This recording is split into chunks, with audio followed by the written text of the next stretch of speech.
Good afternoon, everyone. I hope you're having a great Cisco Live so far. My name is Guillaume de Saint-Marc. Actually, it's a long, complicated French name, so people are calling me GSM at Cisco. It's easier. So I'm GSM, and I'm very happy to spend the next hour with you. I think I have content for an hour. Maybe I'll try to do a bit faster, and we have time for some questions. And I hope you like the topic, connecting data with LLMs and agents. That's a pretty cool topic. So that's there is this space, you're probably familiar with it, so you can chat with me in this space if you have questions, even after the sessions. Okay, so I actually work for an organization in Cisco which is called Outshift. Who has heard about Outshift? Anyone? Yeah, of course. I see Outshifters in the back. Cool. So Outshift is, so we are basically Cisco's incubation engine, right? So what we do, it's an internal team, so we do internal incubation. And we have a wonderful mission, as you can see, written here, emerging tech that targets new personas, new market, new products. But really what this is about is we're helping Cisco to, we're helping our company to navigate risks and opportunities, especially attached to very emerging, non-mature, super ambiguous areas, right? So we are like a mini business unit, but the team, I lead engineering, but we have all the functions into this entity, Outshift. And this team is really equipped to project itself ahead of the curve and enter like very non-mature areas. And after a bit of work and exploration, sometimes we can say, there's a lot of hype, but there is nothing here. Either the tech is not really sound, or maybe there is something, but not for Cisco, and we move on. And sometimes like, actually there is something big here, and we should double click. And then we start to double click, and then we start to incubate something to the point where we have something which Cisco can decide to double down on or pass, but at least we pre-activate a lot of stuff. And we're part of the strategy investment team, so we're all one team, strategy, investment, and incubation, so and partnership, like strategic partnership. So for Cisco, it's a nice way to drive our strategy with, do we want to invest, do we want to acquire, do we want to partner, do we want to incubate? Right, that's pretty good. Okay, so enough about Outshift, but this is us, and we are going to talk about how to connect data with LLMs. And so yesterday, ironically, I presented on a broader topic to a much smaller audience. I talked about the Internet of Agents. And this is really like a double click on one aspect of the Internet of Agents, which is how we can connect agents and LLMs to data. But, and we'll go through this. We'll go through the main challenge, what is the problematic here, and we'll share some learnings, stuff that we've prototyped, some stuff we've open sourced. I'll share that with you. And toward the end, I will, in the next session, I will bridge to, and I'll give you a little bit of what I shared yesterday, and so you can see the bigger picture. And hopefully this will be interesting. Okay, so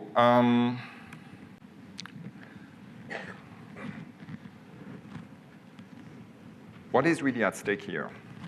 There is a very, very simple thing at stake, which is, you've heard about AI, you've heard about Gen AI, you've heard all the hype. It turns out that there is something really, really significant at stake, that AI, Gen AI, and agents are going to change the world. So we spend enough time on this that now we know it's going to happen. And I know it sounds a bit like, okay, let's see, but it's going fast. And so this is pretty important because this is going to impact all our companies, the way we work, all our activities. And if you want AI to be meaningful for your organization, there is something that you need to do, is that you need to connect AI with your data, right? That sounds like completely obvious, but until you do that, You can do stuff with AI, but it's going to be pretty generic, pretty horizontal, and nothing will relate to your actual company, business, and stuff, right? So that's an issue. So stated like this, I think we can all agree that we need to connect data to AI and to these famous LLMs. So this talk is really about this, how we connect, how we bridge, how we add the enterprise data to AI, to LLMs, so specifically Gen AI and specifically model inference. So this is not about training. This is not about fine-tuning models. This is about runtime, building application, using existing LLMs, and connecting enterprise data to these LLMs. OK, so there is a bunch of elements at stake when you try to connect your data to your LLMs. And it's like you have to solve a puzzle. And it looks like not such a hard puzzle, but when you start doing this and when you start getting into the detail, it's actually not that trivial. So we'll go through these different pieces, LLMs, data, IDs, apps, some glue needed, and the location aspect. We'll talk about the location because where your inference, where your workload, where your data reside, all this has importance. OK, so this is really just to get a bit of an understanding of the different maturity level. So the first thing you can do is connect an app to an LLM in your organization to deliver something to your either customer or your employees. That's the first basic thing you can do. Who's using? Who's there? I mean, who has in there? I mean, who has some Gen AI tools or tech somewhere in your company? Most of you guys, I guess, by now. Good number. OK. So we went there as well. Remember the ChatGPT moment? When was it? 22, November. It was like, this thing is coming. This is amazing. ChatGPT moment. It can write text, natural language, write poems, write code. This is amazing. And so at Cisco, fairly rapidly, after a few months, our wonderful IT team gave to all employees an initial tool called Bridge IT, which we still have today. And Bridge IT was really like an internal ChatGPT. Okay? So it was using a well-known company model, in this case OpenAI, to get started with. But there's been a lot of work to give this to us. What do you think was the most complicated thing to deal with to give us a sort of an internal version of OpenAI ChatGPT at the time? What do you think was the data access, tech, integration, security? Yeah. It actually was none of that. It was legal. Legal find themselves on the critical path. It was like these guys had to lock themselves in a room for weeks and weeks just to agree, oh, if any employee is doing this, you cannot train, you cannot, just to make it. And of course, there is a certain level of information which we wouldn't put in, even in a fairly secure tool like this. Security aspect came as well, various aspects. And then, ta-da, the IT team was super proud, and they said, hey, guys, at Cisco, we have an internal ChatGPT where you can put, up to a certain level of confidential information inside, and it's safe, and we have a wonderful deal, so, all this data is safe. And everyone was a bit, I have to say, disappointed.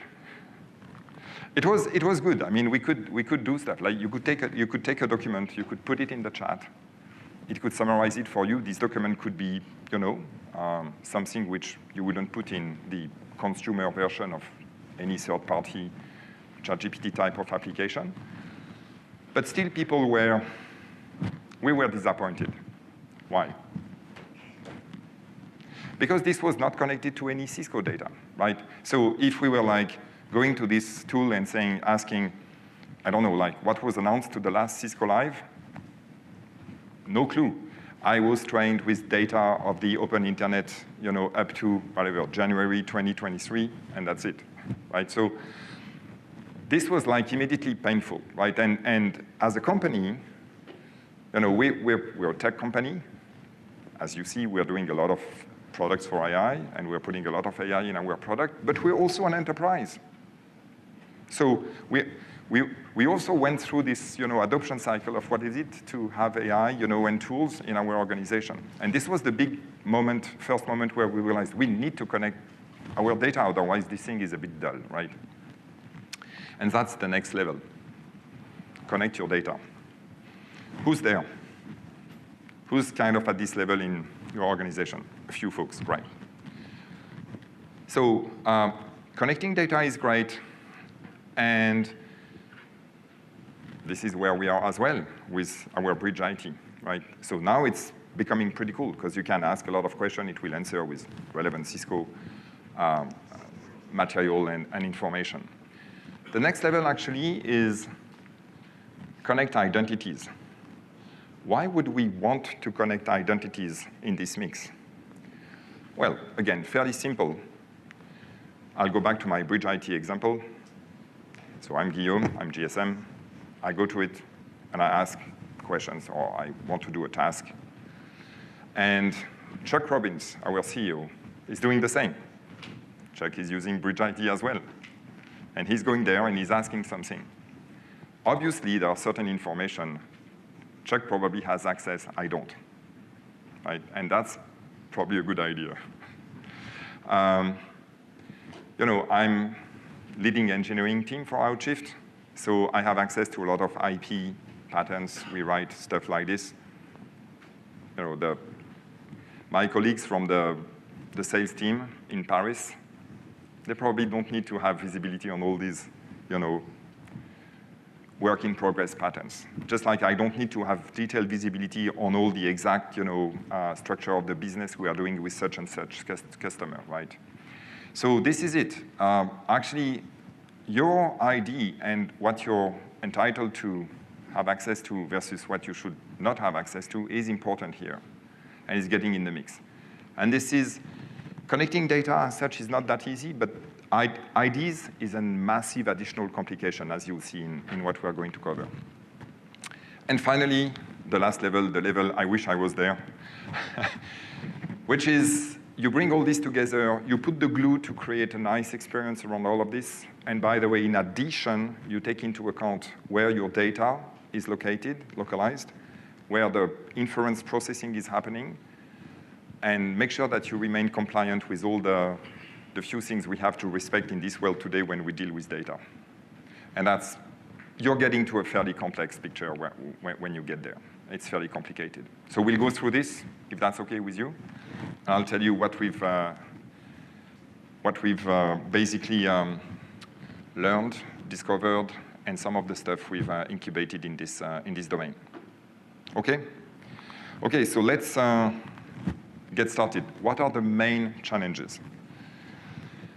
So as we said, we want to connect data with LLMs. So LLMs are here, a bunch of, could be one, could be many, large language models. They are the Gen AI building blocks. Yes, sir, you have a question.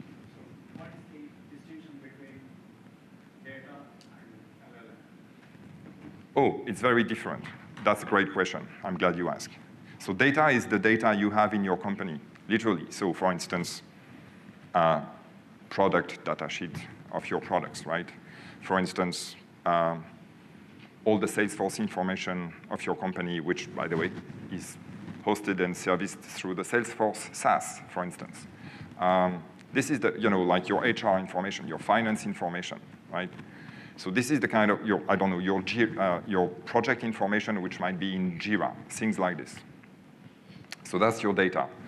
LLMs, these are things like, these are the large language models. These are the fundamental Gen AI capabilities that are provided by the likes of OpenAI and Anthropic and Mistral AI and these type of guys. So very different things. So that's the AI engine, and we'll see how the data is coming in the picture. Clear? Yeah, so LLMs built on top of foundation models. Yeah, foundational models. Which are Yeah. already consume a lot of data on various formats. Yeah, and a lot of data and none of your private enterprise data. Various formats and various Sorry, say again? The LLMs would consist of data that is consumed. Yeah, open internet data. Yeah, various domains like Yeah. finance, HR, various different. A foundational model would do that. Yeah. And then various formats, text, images, etc. Can be multimodal, yes. And then what I'm trying to understand is the difference between the LLMs Yeah. and the data which you show. Yeah. So we are talking about inference time here. As I said in introduction, we are not talking about training LLMs, right? So the starting point is models, large language models, or multimodal Gen AI models exist. They have been trained, and they are there, right? And you're bringing a lot of additional data, which is the data from your enterprise, and you want to add the data to the capabilities of these models in order to basically build useful and meaningful application. So that's the starting point, okay? Yep. Can some companies either be part of the model too, right? Companies be part of the model? Yeah, of course. You can use your data to train your model. And then that's different because you have some implicit knowledge about your enterprise already built into the model. But this is a very different and complementary approach. But if you want to train a model with data, this is never going to give you access to, for instance, relevant, current information about the state of a Jira project or the state of your Salesforce prospects or things like this, right? So again, that's a great question, I understand. Split it in your head. There's the whole world of how we train models, and they can be very specific to a particular vertical, to a particular enterprise. Just like what we announced, we have trained models around networking, obviously, right? But here we are in a different category. We are building apps, and we are at the inference stage. So we are on the runtime, right? And we need to bring fresh, relevant data to build our application. So we have the LLMs in the middle. We have a bunch of users, different people in the company, someone from the sales team, someone from the IT team. Here we can even consider machines. Like machines, can also consume application, can also connect to services. So we have also service accounts. And where we are going with this is we want to connect to data. Data can be on SaaS, on VPCs. Data can be at the edge. And there's a number of challenges here, which I'm going to list rapidly. The first challenge is, well, I need to make this connection possible, right? It's not particularly difficult, but you need to connect, the LLM with these different sources of data. Point number one. The second one is there's going to be prompts. So there's going to be asks or tasks or mission or requests coming in natural language from different types of, so typically a chat interface, if it's a human behind, or any other method if it's an application. And you need to be able to identify the data that is needed to complete this particular natural language request, okay? Is this about, I don't know, is this about my sales team? Is this about my projects? So that's the second complication. So here you need to understand natural language, and you need to understand, which data here will be relevant to answer this prompt. You need to tailor the access to the data identified based on the requesters. My example about Chuck Robbins, me, maybe we don't have access to the same data. Third challenge. Then you need to serve the right data. Specifically the right data. It's one thing to know, okay, it's about this type of data, I should look there, but what is exactly the data I need to answer that particular request? And finally, you need to be able to understand how this is going to be processed and how you remain compliant with all the things you have to take into account. Processing data, different countries from Europe, US, GDPR, NIS2, DORA, for those familiar with all these nice compliance framework in Europe. In US, it can be HIPAA, GLBA for finance, FedRAMP. Try to launch a FedRAMP service, and you see how much you have to, take care about what is processed where exactly and how you do that. So these are all the challenges you find on your way. Okay, so how do we solve that? So let's take it one by one. So connecting your data to LLMs. There's a few different ways to do it. So one popular way is to do RAG. RAG stands for Retrieval Augmented Generation. Who's familiar with RAG here? Great. Last year, same room. I don't think we had this. I think at Cisco Live Europe, so 4 months ago, same room, just a few hands, right? So this is great. I mean, you guys are absorbing this rapidly. So RAG is cool. RAG, the principle of RAG is the following. Without getting too much in the detail, these large language models, they work with tokens. Tokens are fragments of words. I'm taking the example of natural language, right? I mean, this translates to multimodal to pictures and videos and other type of and audio, but I'm going to take the example of natural language.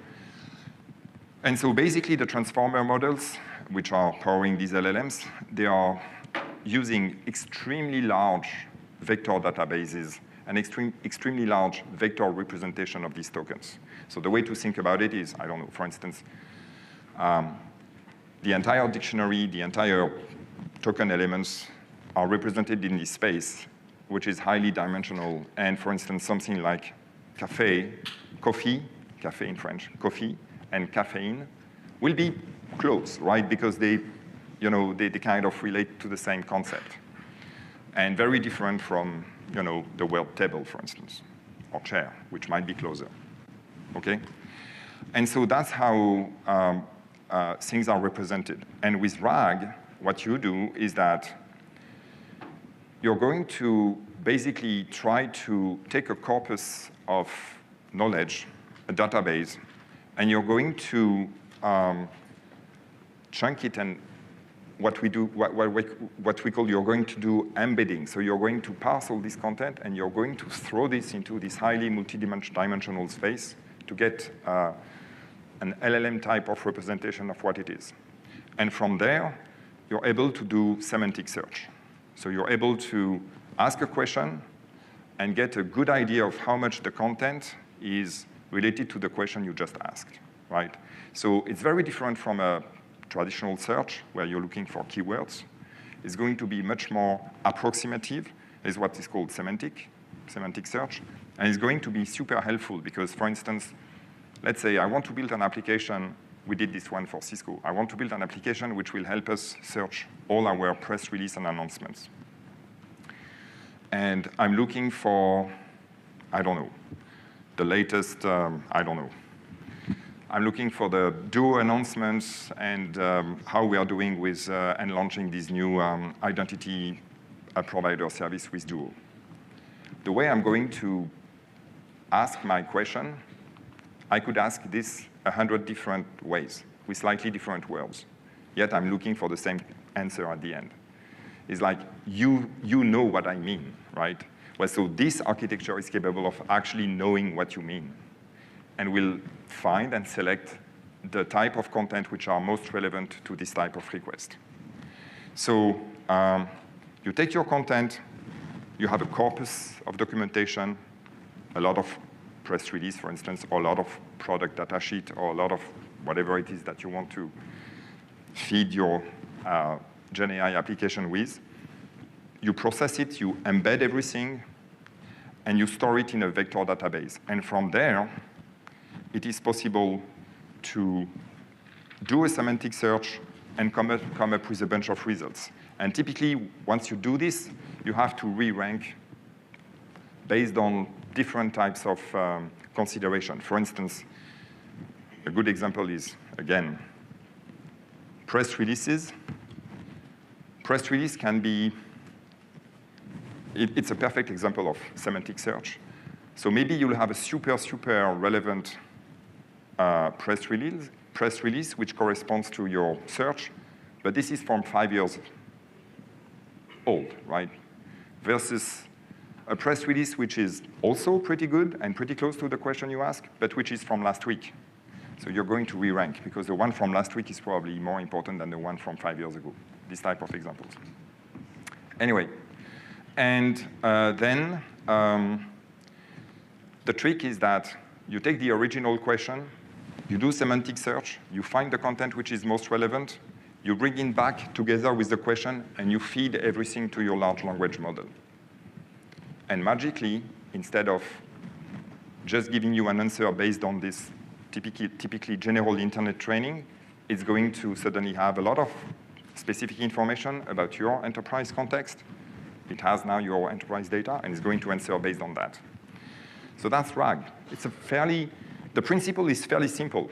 It's just instead of asking a question, you're asking a question, and you find a way to bring the data which is probably relevant to answer the question at the same time, right? And then the LLM is going to figure it out. That is RAG. And this is pretty powerful. And it's a pretty nice way to do a lot of, to connect a lot of data, especially when the data is a corpus of, is a knowledge base, right? Is a corpus of documents which are fairly static and which you want to connect. So that's RAG. Problem with RAG, doesn't solve any identity problem. An organization cannot RAGify everything. One of the biggest problems is data dynamicity. So if you have, for instance, I don't know, like your Salesforce data or your Jira data, this is too dynamic. You'd have to constantly embed it, and constantly, which is not completely impossible, but this becomes vastly impractical.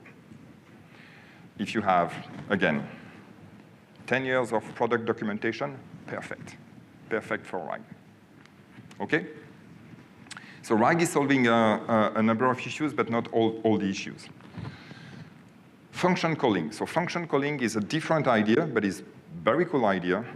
And I'll go a little bit fast here, but the function calling idea is, well, I have a question, I have an ask, and I'm going to use actually an LLM to tell me which function from all the systems I have at my disposal I should look at and call to actually retrieve information. So think about it as, how would you retrieve an information if you're a machine from Jira or from Salesforce? You're going to use the API of this platform. You're going to form a query, and you're going to retrieve the data you need. So that's exactly what function calling is about. You need an LLM to power this function.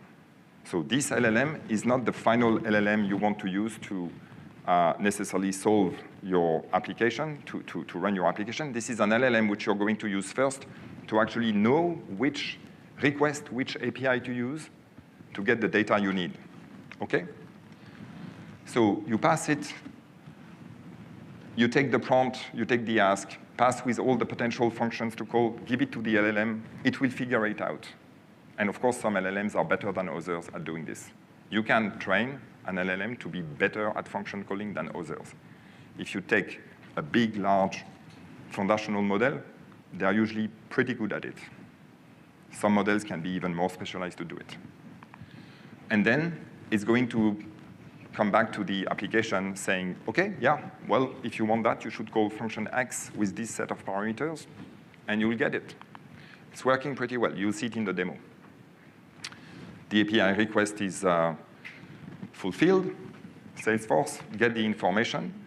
And similar to RAG, this time, once you have the information you need, you bring it back together with the initial prompt to the LLM, and it will give you a response augmented by this data. So it's the same principle than RAG, except that the mechanism to retrieve the information is completely different. right? You embed everything, a corpus of static information into a vector database, and you retrieve it. Here, you're doing a just-in-time request through an API on a platform. And the LLM is doing the request for you, if you want. Yes? I may be getting ahead of you, but how is this different from, say, MCP for agent to agent? Hold that for 1 sec. Got it. OK, so, and of course, you can do this with more than one data source, right?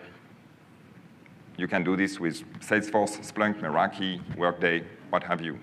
The problem here is that the minute you start to put a lot more data sources, which is typically what you want to do in many cases, all the business logic of which basically platform you're going to look at, in which circumstances, and also all the planning of maybe I need to, to fulfill a particular request, I need to start retrieving an information from Workday, and then I need to combine it with Salesforce. All this you have to program yourself.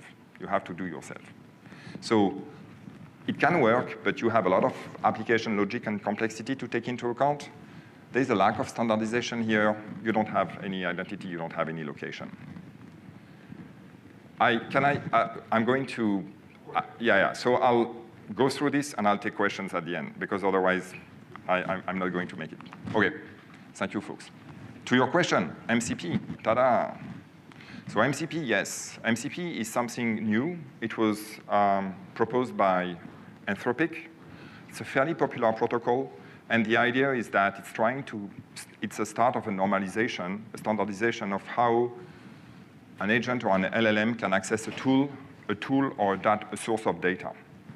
And it's not, in the principle, it's similar to a function calling if you want, right? And so it's a nice way to retrieve, similar to function calling, a bit more standardized if you want, information from a given source of data. So you can, what we've said with Salesforce, today you can do with MCP, right?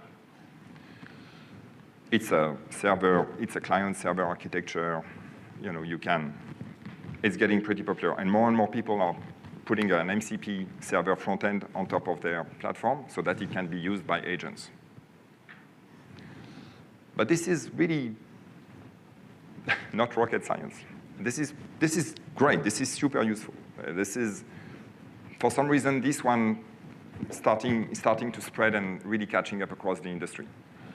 This came on our radar in Jan. I think it's becoming successful since March. So this is recent. But this is very good. We think it's going to stick. Same. Still leaves you a lot of problem on your hand to solve. Agentic data retrieval. So this one is interesting because the idea is to say, well, if I have a complex business logic that I need to go and basically, tap into different sources of data to fulfill a particular request, then I need an agent to do that.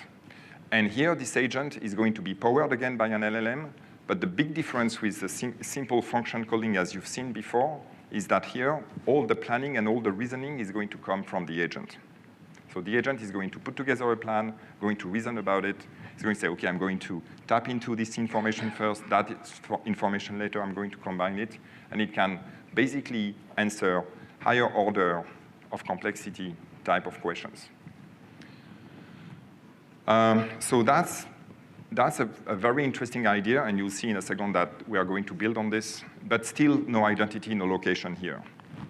So I've been talking about identity a lot, so it's time to talk about it. So the idea with identity is that you want to, based on who the user is or who the application is acting on behalf of, you want to bring different level of authorization associated to this identity.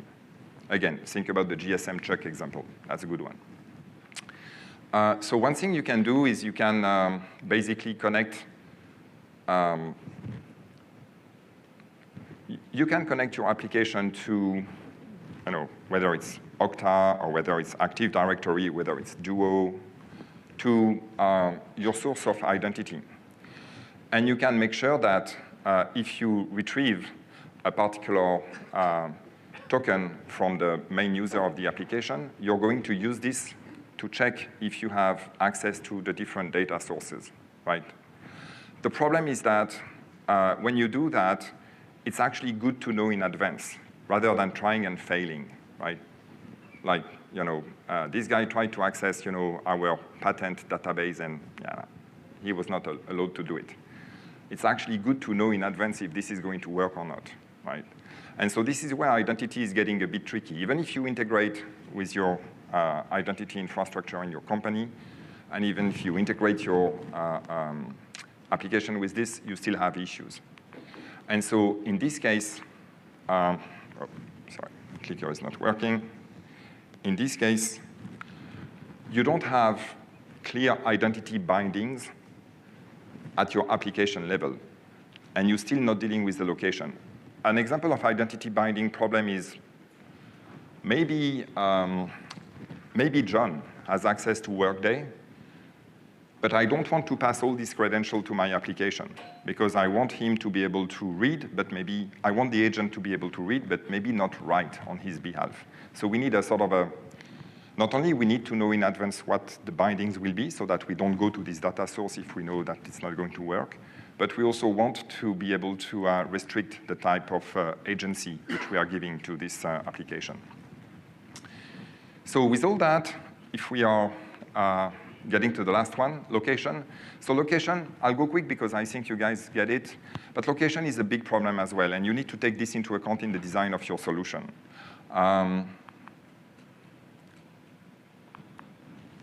Sorry. I'll push the slides from here.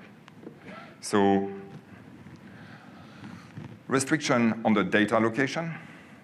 Some data, cannot be anywhere, and some data needs to, for instance, cannot be in the cloud or need to reside in a particular location, needs to stay at the edge, needs to stay in the branch, all sorts of limitation like this. Same for the data access, right?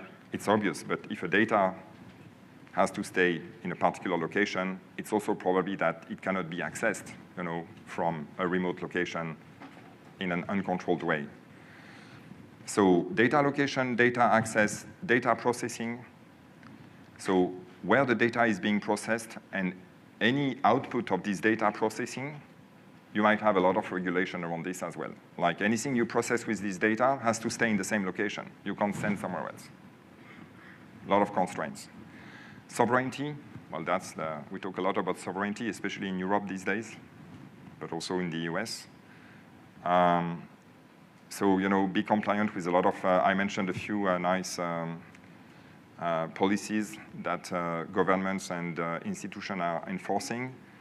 And there are simply, for instance, if I take France as an example, sorry, I'm French, there is a range of services which you cannot run if you're not guaranteeing and complying to a lot of sovereignty rules, especially in healthcare, in public sector, in finance, and it's the same in the US. And so finally, the cost is also a significant parameter. So we have some customers and we see some players who are paying a lot of attention to where they are processing things because they know that if they go in the cloud, the cost might explode, especially when you use GPUs and for training, obviously, but even for inference, it can get significant. So location is key, and this is something which we have to take into account. And so basically the solution that we've built looks like this, right? It's something that we call agentic information retrieval, AIR, and it's an agent. It's an agentic solution. It's capable of taking multiple sources of data as an input. It's going to connect with identities. It's going to take into account the different credentials. It has identity bindings, IAM bindings, identity and access management bindings. It has a function catalog, so it knows all the functions which are available here. It can also go to a vector database and do classic RAG if needed. And basically, all the problems that we've seen previously are being addressed by this architecture. And I want to show you a demo of this architecture because that's actually the interesting part. So with that, let's go for the demo. So here, we're starting with Lindsay. I'm in an application. This is an assistant application, and I logged in as Lindsay. So Lindsay is a sales assistant, and she lives in a world where she's working with Salesforce every day, okay? But she's really specializing on having access to leads, not to anything else. And so, yeah, I'm going to pause this video so that I can comment. So she's working with Salesforce all day long, and she has access to leads. And so when she gets to this assistant, which understands her identity and what function she has access to, what can you do? It says, well, I can describe lead objects, I can get all the leads, I can work with leads. It has access to leads function, and that's basically all it can do. Okay, so can you give me all the leads that we have at the moment? And you see that the agent is going to basically do that and inform Liz about all the leads that are being retrieved. So that's function calling in real time to basically answer. Here there is no explicit mention of Salesforce, but the agent knows that it's the only meaningful source of data based on the semantic of this question, and is going there. Okay, and then she's asking, find me sales opportunities in the Mountain View area. And there are sales opportunities, but she's not dealing with opportunities. This is not part of her job desk, and she cannot access. So the agent is basically returning no response, okay? Now, Ben is logged. Ben is one of the developers on my team, and Ben has a lot of superpower. So he can access to all the Salesforce function. And you see that, when he's asking, what can you do? Now the agent is listing much more. So what this means is that in real time, the agent is capable of consulting the catalog function, which has been in real time augmented and tailored to Ben's rights and capabilities to access various SaaS platforms and various systems in the company, okay? And now when he's asking, what can you do? This is getting more interesting. It can do more stuff, okay? And what you can see here is that we are coming suddenly with a more complex ask, a more complex prompt. I'll read it for those at the back of the room. Find the accounts I have in the Mountain View area. Then draft a polite email for me to contact these persons and to provide us with an update, right? And in the email, let them know that I'll be in the area next week and we can meet, right? So for that, the agent is starting to plan multiple steps of tasks, and for each task, is going to retrieve the information it needs from the appropriate function. So again, a simple example, but it can get a bit more complex fairly rapidly.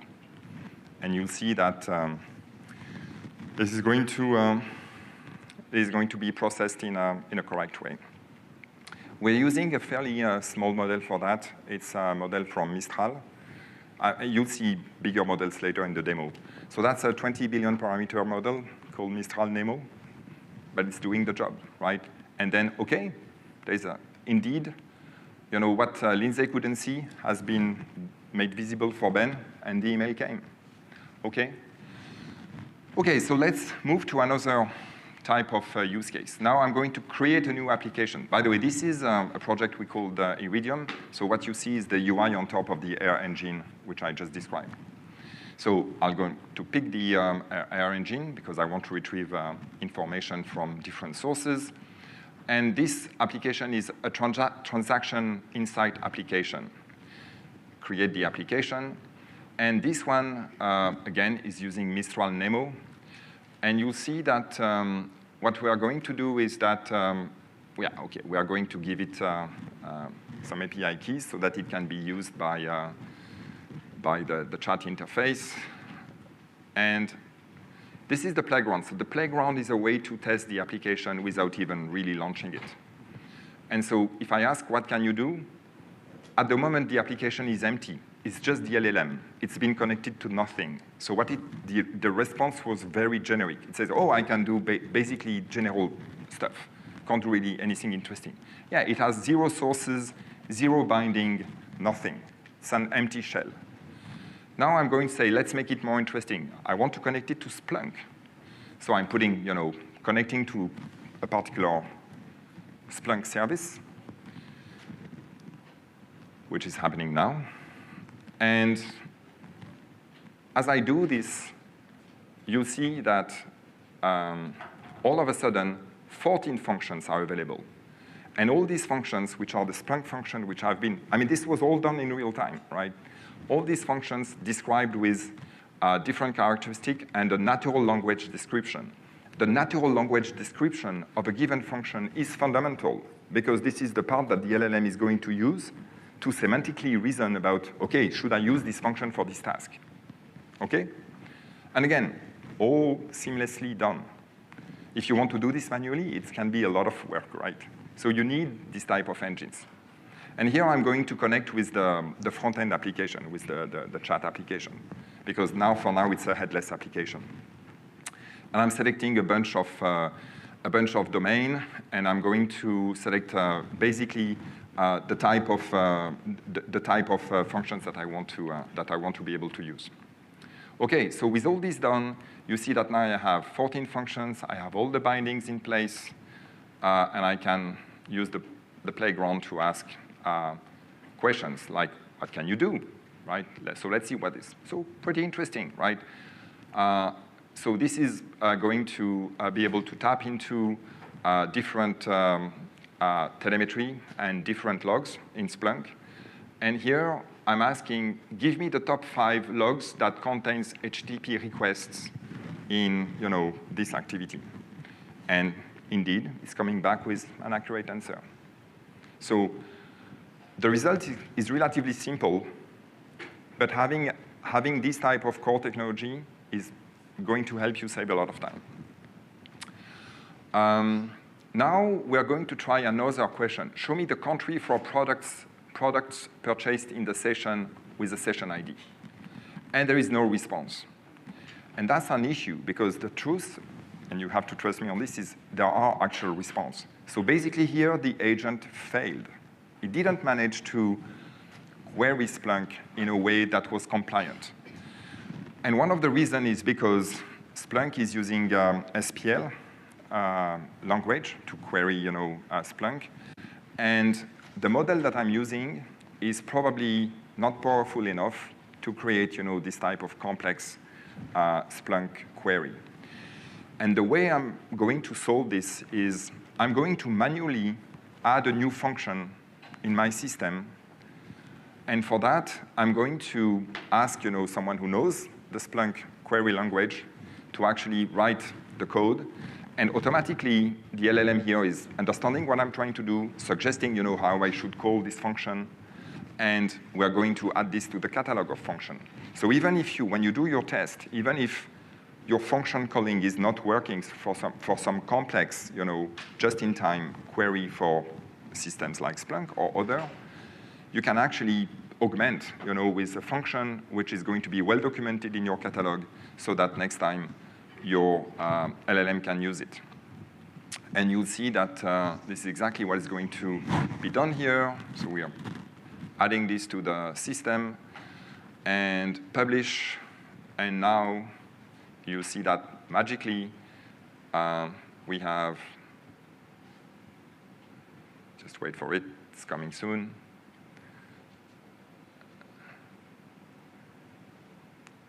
We have 15 functions, one more. And guess what? Next time you're asking, this time it's working. Okay? So that's pretty cool. Let me show you one last interesting part of the demo. I'm going to accelerate a little bit. Yeah, I think, yeah. So this one is with Meraki. Who's familiar with Meraki? Yeah. So we're going to, again, create a function, create a new application, and this time, oh yeah, so this is just to show that then we remove the binding, we remove Splunk, and then this is back to an empty, empty, stupid application. Yeah, the next one is more into, anyway, it's coming in a second. So the next one is a Meraki one. You'll see when we onboard Meraki, it's quite impressive because in a few clicks, it's going to onboard a much larger catalog of functions. So we're creating the one Meraki, Meraki test, This is pretty cool. This one is pretty cool.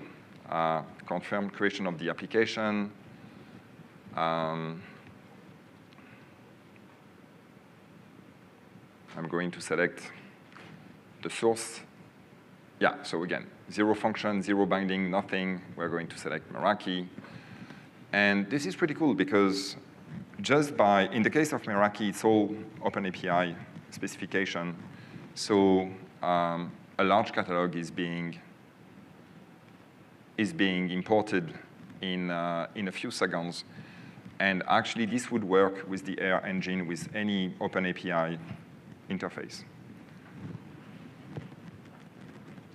OK, so we're getting there. 435 functions in just a few clicks. So suddenly, this application can tap into all these functions, again, all with their natural language description to be able to perform a relevant task. And so you'll see what we're going to do. So we're going to first create a binding, because we need to associate some rights and some identity to it. In this case, we are basically adding a service domain to it. And I'm going to pick 2 things. So I'm going to pick organizations and cameras, right? So this is a subset of all the functions. Right? I want to focus on organizations and cameras. And what can you do? And the classic question, and then it's a pretty cool application. It can do a few interesting things. I have access to many things. I can do alert and monitoring and policy and security, and I can look into organizations. So that's a pretty powerful application I have here. So where I'm going with this is that I'm going to basically ask, what are your organizations that are visible for you? And this is going to list a bunch of organizations, and one of them is the lab of my team in France, the lab in Paris. And it's a pretty cool organization because the lab in Paris we have is full of Meraki cameras, right? So we should be able to do something interesting with all these cameras, as you'll see. So now I'm going to log into not into the playground, which is for developer, well, for the pseudo developer to test, but I'm going to log into the final application, which is using the capability I've just created. And again, what can you do? You'll see, same answer. I can do all these things, and here I can do a lot of functions around camera management. OK, list me the list of Meraki cameras in the lab in France. It's coming with a bunch of MV endpoints, which are there, which I can have access to. Syncing, taking a bit of time. OK, so I'm going to double-click on this camera number 3. I'm going to say, OK, show me what this camera is seeing at the moment. And it's a fisheye camera, which is on the ceiling. And you'll see that it's going to give me a nice picture of what the camera is seeing. Here you go. And this is an area where we can sit. And you see here there is a little red thing, red puppet. It's actually the mascot of the Paris 2024 Olympics, this red thing. So we have one in the lab, which was dropped here. And the question here is, do you see, is there a red puppet? And this is all natural language. I mean, just realize that this was not pre-programmed in anything. All I've done, you've seen, on board the Meraki APIs, and throw natural language request at it. And it's going to, of course, be able to find the puppet and confirm that, yes, there is a red puppet in the room. It's located on the sofa, facing the wall, just below the whiteboard. To get this answer, we are not using Mistral Nemo 22 billion anymore. We are using a slightly more powerful model. And that's it. So really to give you a good idea of, it seems obvious that you need to connect your data with your LLMs to build interesting agents. But actually, it's far from trivial. And there's a lot of tech that you need to, and a lot of consideration that you need to take into account. So where this is going, and where we are going next with this, I'll wrap in 5 minutes. I don't have a lot of time. Is that the world is shifting to these agentic capabilities. So the agents, the simple agents which I've demoed here, there's going to be more and more of these agents surrounding us in the future. And you'll want to work with these agents. You want to have these agents connect with each other, collaborate. You want to create teams of agents. And if you, taking a Workday example here, agents will come to you because they will keep asking, your authorization, your identity, your credential to do things on your behalf. In this case, Workday is asking, the application employee time agent is requesting access to your Workday account to fill your your time off, right? So you might say, yes, you give your credential, but do you really want to do that? Do you really want to give your full credential? Because actually, you don't, at the system level, when you give the credential, we might not be sure what is it for. Like, we might not be at the same time looking at the prompt and understanding the semantic of what this is for. By the way, if I say yes, I give my credential, not only it can read, it can write, it can also check my payroll, do things with time tracking, which, I might not want. So all this to say that there is a level of granularity, a level of, much more precise management of agentic authorizations and permissions, which we have to take into account in the future. And that's what we are working on today in the bigger context that I was mentioning at the beginning. So our team is working on something which is called the Internet of Agents. I presented on this yesterday. You can go and check the session online. It will be on YouTube. And really, we're driving this Internet of Agent, which we believe has to be open, interoperable foundation to be able to connect agents, to make them collaborate with each other in a quantum safe way, because we are in 2025, so any communication has to be quantum secure, and to enable these collaborations. And we really see the need for these agents to team up, just like people are teaming up. For us, it's natural to work in teams, but tomorrow it will be the same for agents. The minute you have an agent, the second after, you'll want this agent to work with another agent.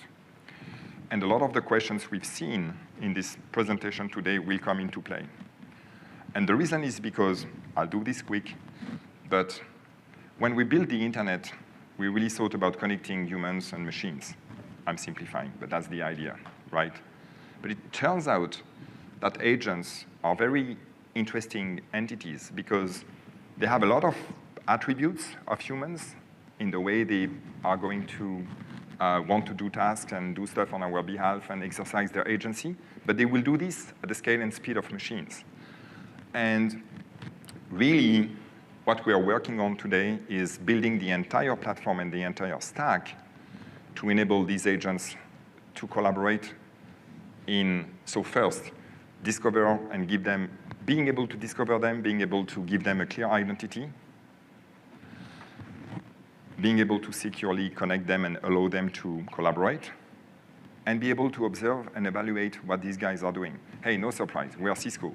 Here we are doing networking, observability, security, but in a very different world.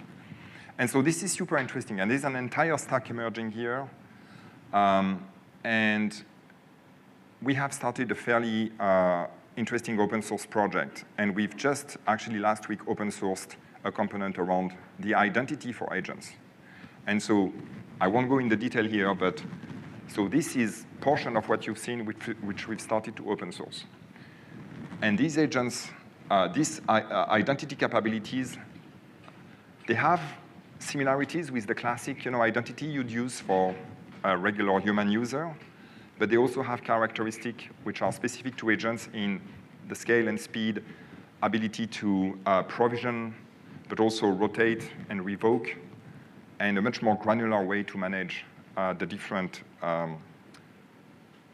access criteria for these agents. So if you're interested, look into this tech.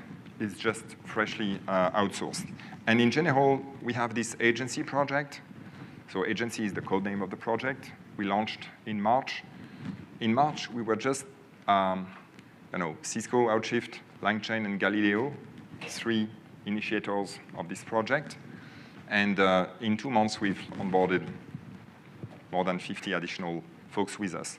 That's a great project. And it's not just about identity. It's about the whole stack. So how we discover, how we create catalogs of agents, directories of agents, how we connect them. Here, we are definitely supporting MCP. We are supporting A2A as well. So MCP is more agent to tools. A2A, which Google announced after that, is more agent to agent. So when you connect agent, it's more like a peer-to-peer connection. When you connect to a tool, it's a bit different. So MCP, agent to tools. A2A, agent to agent. And we've also published something called ACP, which we did with LangChain, which is Agent Connect Protocol, which is equivalent to A2A. And we couldn't care less if people want to use what we've done or what Google did, because everything is cool. We're not a protocol. We are a much bigger architecture for the emerging agentic computing layer, which is coming on top of cloud and internet as we know it. We're not reinventing the cloud. We are not reinventing the internet. We are working on this additional layer, which is emerging to power agents. Identity is in the middle of it, because of everything we've discussed today. And I think yesterday we dropped also we had the first code drop around observability. Observability and evaluation. Observing agents is very different from observing a classic application. Why? Because classic applications are deterministic. Here, we are blending determinism and probabilistic behaviors. And that's very new. And you need to observe, because otherwise, you might have literally no idea what these agents are doing behind closed doors. So check agency. It's all open. It's going to only grow in the next few weeks and months. And if you want to know more about it, I've put a few links at agency.org. It's open source. For us, it's very important that this is open and interoperable, right? We know that some players are going to make sure that if you host all agents in the same location, it's going to work fine. We know that agents will come from different vendors. Enterprise will need to host them in different environments, from edge to cloud to different location. And we want to make sure that we have a good way to interoperate them. And that's it. So in conclusion, I hope that you've heard a few things about how to connect LLMs and data, and you have a better perspective if you have not done this yourself, about some of the complexity. We might, at some point, release or open source some of the AI engine. We are not there yet. But we've started to open source, as I said, elements of identity, so that's pretty cool. The last thing I would leave you with is there's a bunch of interesting sessions. So the first 2 are passed already, but I'm pointing you at them because everything will be on YouTube, so you can go back and check. So these guys are, by the way, these guys, John and Cody, are in the DevNet area, so you can go and check, and they are showing you very interesting, hello world, if you want, agent connectivity and agent collaboration applications. So that's interesting if you want to learn.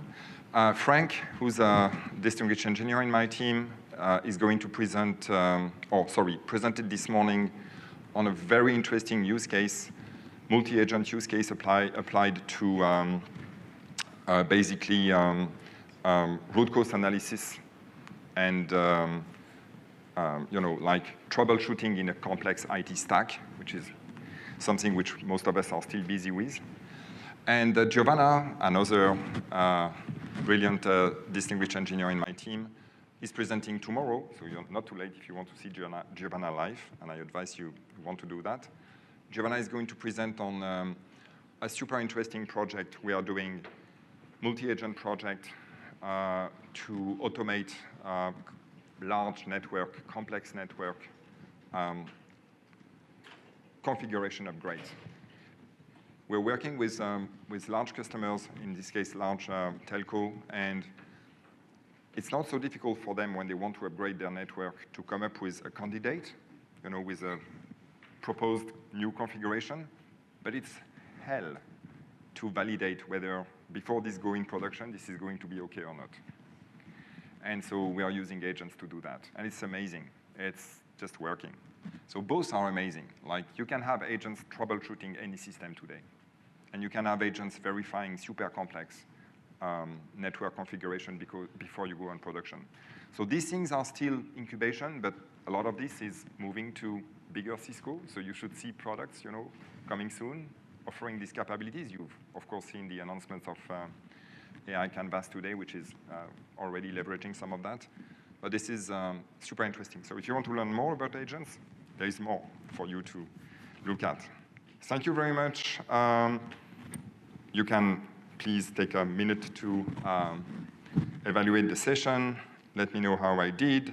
If you want to contact me, I'm here, G2ST. I should have GSM at Cisco. It would be simpler, but I have this one.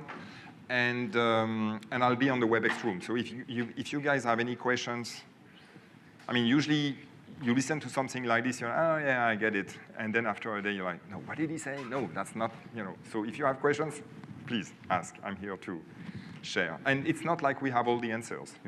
We've been learning ourselves on all this. So I'm sharing, but you guys might have, equally super interesting feedback to share. So I'm open to it.